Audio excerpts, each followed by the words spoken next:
Autre chose à présent, les acteurs de l'accompagnement des personnes âgées sont en conclave à Abidjan pour 3 jours. Sous l'impulsion de l'association française Petits Frères des Pauvres et la Fondation internationale Bien Vieillir en Afrique, ils se réunissent pour harmoniser leur politique d'aide aux personnes âgées, créer une plateforme d'échange et pourquoi pas sortir du bénévolat. C'était le mardi dernier à Cocody, nous dit Philippe Zabo. Le vieillissement gagne du terrain partout dans le monde.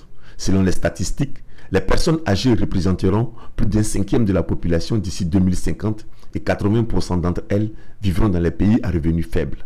En Côte d'Ivoire, elles sont environ 1 300 000 selon le recensement de 2022 et bon nombre d'entre elles sont sans revenus ou laissées pour compte. D'où le problème de leur accompagnement qui doit différer de l'accompagnement des maisons de retraite à l'occidental. Il y a nos pesanteurs culturelles et africaines. Nous avons tous un environnement de vie qui est différent de l'autre.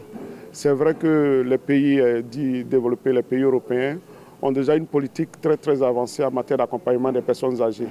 Nous allons nous appuyer sur leurs avancées et les façonner à notre environnement de vie et aussi prendre les bonnes leçons tirées de ces échanges avec eux.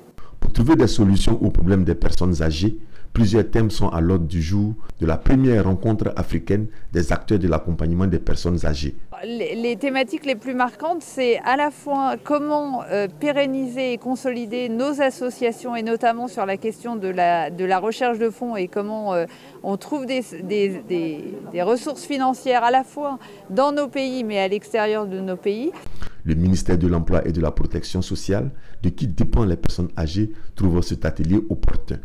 C'est très important pour le ministère de l'Emploi et de la Protection sociale d'être invité à ce genre de conférence parce que nous accompagnons les personnes âgées.